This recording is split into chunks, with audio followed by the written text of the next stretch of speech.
And the Senate has started its summer break after 5 long days of screening ministerial nominees.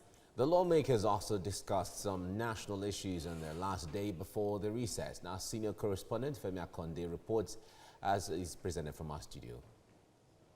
And they were thinking that the ministerial screening did not start immediately.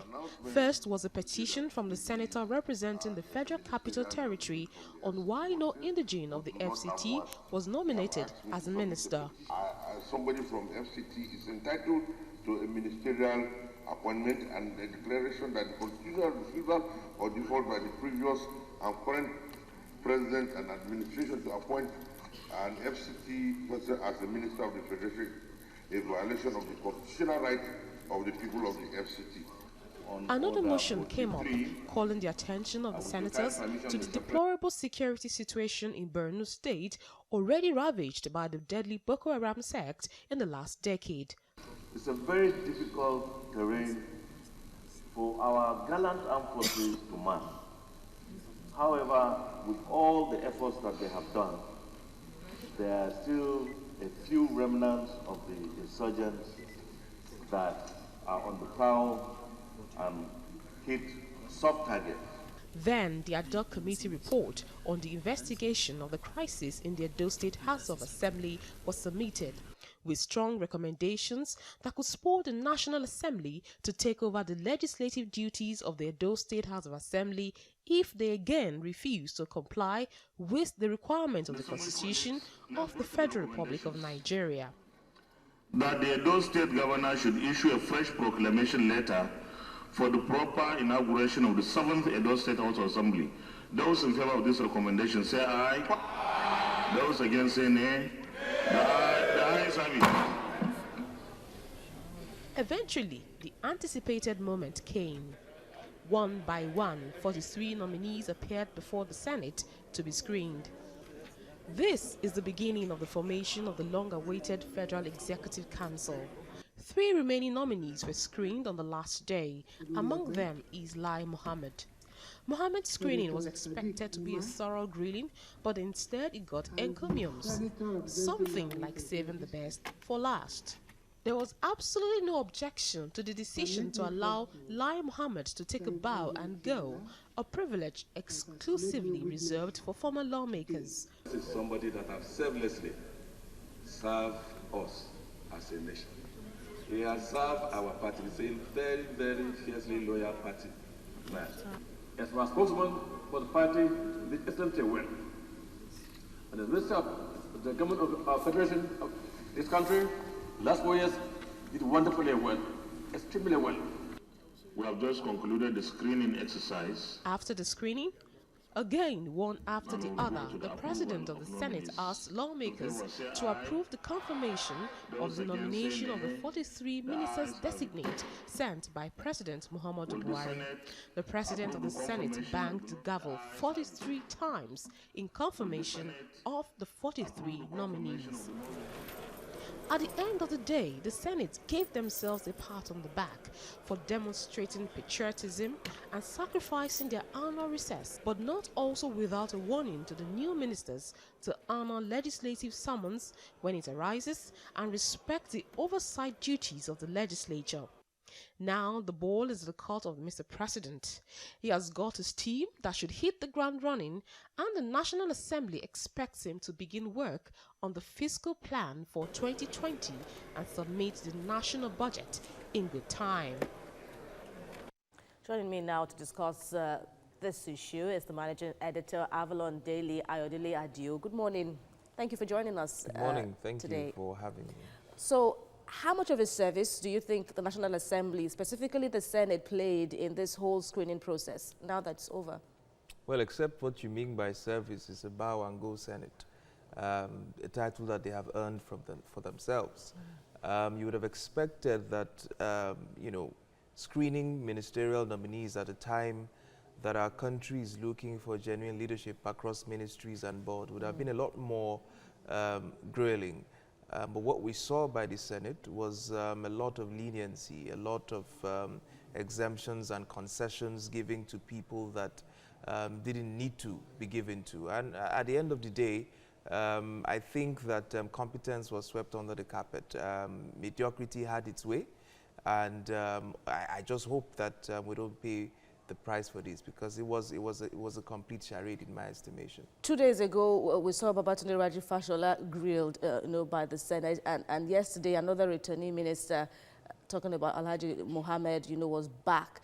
Were there issues that you would have loved for the Senate to tackle Alhaji Mohammed on? I mean, Alhaji was Minister for Communications, or for Information, right, sorry, which means that he controlled all the information of government, basically. And if you wanted to find out how the government had fared in the last 4 years, the man you should be asking should have been, Alhaji Lai. But unfortunately, he wasn't asked any question. He was asked to bow and go. What a missed opportunity, in my own estimation. And I think he doesn't even do justice to the individuals themselves. I believe that Alhaji Lai Mohammed, for instance, can hold his own anywhere in the world. He's a brilliant man and can stand up for himself. So why shield him from taking questions where the Nigerian people are yearning for answers? So at the end of the day, I just think that the Senate missed an opportunity to give Nigerians the opportunity to scrutinize the leadership that they've had for 4 years, or to scrutinize the leadership of the people that will be serving them the next 4 years as ministers. There's also an expectation that now let the EFCC come in. There's some allegations that many of these, in the list now, are former governors, former ministers who have questions to answer, allegedly. Do you think this is necessary? I mean, there's no point for the EFCC coming in. They've just been screened. The essence of screening is to look through all of these processes. Remember that they have to go through a DSS check before their names are sent into the Senate, and then the Senate do their own due diligence before they are finally confirmed. The moment they are confirmed, I wonder why you're putting the cart before the horse. So there's no point inviting the EFCC to do anything. The deed has been done. They are ministers and they are confirmed, and will be serving Mr. President in the weeks and the years to come. Dele Adio, thanks a lot for your analysis. Thank you. The Senate has started its summer break after 5 long days of screening ministerial nominees. The lawmakers also discussed some national issues on the last day before recess. Senior correspondent Femi Akonde's report is presented from our studio. And they were thinking that The ministerial screening did not start immediately. First was a petition from the senator representing the Federal Capital Territory on why no indigene of the FCT was nominated as a minister. Somebody from FCT is entitled to a ministerial appointment, and the declaration that the constitutional refusal or default by the previous and current president and administration to appoint an FCT person as a minister of the Federation a violation of the constitutional right of the people of the FCT. Another motion came up, calling the attention of the senators to the deplorable security situation in Borno State, already ravaged by the deadly Boko Haram sect in the last decade. It's a very difficult terrain for our gallant armed forces to man. However, with all the efforts that they have done, there are still a few remnants of the insurgents that are on the prowl and hit soft targets. Then the ad hoc committee report on the investigation of the crisis in the Edo State House of Assembly was submitted, with strong recommendations that could spur the National Assembly to take over the legislative duties of the Edo State House of Assembly if they again refuse to comply with the requirements of the Constitution of the Federal Republic of Nigeria. That the Edo State Governor should issue a fresh proclamation letter for the proper inauguration of the 7th Edo State House of Assembly. Those in favor of this recommendation say aye. Those against say nay. The ayes have it. Eventually, the anticipated moment came. One by one, 43 nominees appeared before the Senate to be screened. This is the beginning of the formation of the long-awaited Federal Executive Council. 3 remaining nominees were screened on the last day. Among them is Lai Mohammed. Mohammed's screening was expected to be a thorough grilling, but instead it got encomiums, something like saving the best for last. There was absolutely no objection to the decision to allow Lai Mohammed to take a bow and go, a privilege exclusively reserved for former lawmakers. This is somebody that has selflessly serve us as a nation. He has served our party. He's a very, very fiercely loyal party man. As my spokesman for the party, did excellently well. And as Minister of the government of our federation of this country, last 4 years, did wonderfully well, extremely well. We have just concluded the screening exercise. After the screening, again, one after the other, the President of the Senate asked lawmakers to approve the confirmation of the nomination of the 43 ministers designate sent by President Muhammadu Buhari. The President of the Senate banged the gavel 43 times in confirmation of the 43 nominees. At the end of the day, the Senate gave themselves a pat on the back for demonstrating patriotism and sacrificing their annual recess, but not also without a warning to the new ministers to honor legislative summons when it arises and respect the oversight duties of the legislature. Now the ball is in the court of Mr. President. He has got his team that should hit the ground running, and the National Assembly expects him to begin work on the fiscal plan for 2020 and submit the national budget in good time. Joining me now to discuss this is the managing editor, Avalon Daily, Adele Adio. Adele, it's nice to have you join me right now. Thank you. Now, for having me. the ministerial nominee process has come and gone, and the Senate has gone on recess. However, lots of people are still talking here, and if you look at one of the national dailies today, it was saying, the Sun newspaper puts it that certainly the portfolios will be, allocated anytime. The president can announce that maybe this week. It could be any time because it's at the discretion of the president. But what are you looking at? What's the likelihood? What are you seeing?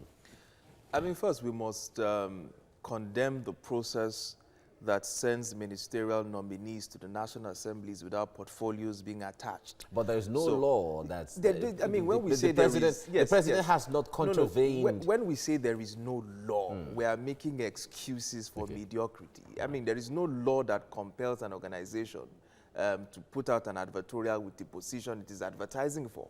But organizations do that because they want to be sure that the person that they are interviewing is qualified for the job, or the job description that they have put on offer, right? So we must be able to put portfolios to the nominees that we're sending to the National Assembly. Some analysts have said when you're screening, yes, you know why you are asking him the particular questions that you're asking. But some analysts have said that the president, not just this president, but presidents of Nigeria, because this has been the norm over time, try to avert the likely tension that could arise if names go to the Senate with their portfolios, attached to them. Because some ministries are seen as juicy and more strategic than others. And certainly you're going to see some fireworks. No. I mean, listen, the office of the president in Nigeria is extremely powerful, so powerful that his dress code becomes almost the national dress code. That's how powerful and influential he is. If he says, this is my cabinet, and this is who I want to be Attorney General, everybody falls in line. There's no two ways about it. So we need a process that makes us interrogate intelligently the people that we are assigning to various offices. And we've missed an opportunity yet again to do just that. And it's even worsened now because all we simply have done in the 5 days of the screening is to give 22 people out of the 43 the opportunity to bow and go. I mean, what even annoyed me more is that the 7 women, I believe brilliant women who are eminently qualified, the ambassador, the former Minister of Finance, the former PTD executive secretary who did brilliantly in her portfolio, were given the opportunity to bow and go. Made these women miss the opportunity to show capacity to Nigerians, to inspire confidence in other women that they can hold leadership positions with the excuse that they are gender sensitive. If you're gender sensitive, pick up the gender and equity bill sponsored by Olujimi several years ago and pass it to the Senate. That shows that you are pursuing gender equity. Not giving 7 women the opportunity for them to show their ideas, to show that women have vision, women can lead, and simply to bow and go. All right. Thank you very much. We have to leave you here now. Adele Adio, thank you for coming on the program. Thank you for having me. Thank you. Right.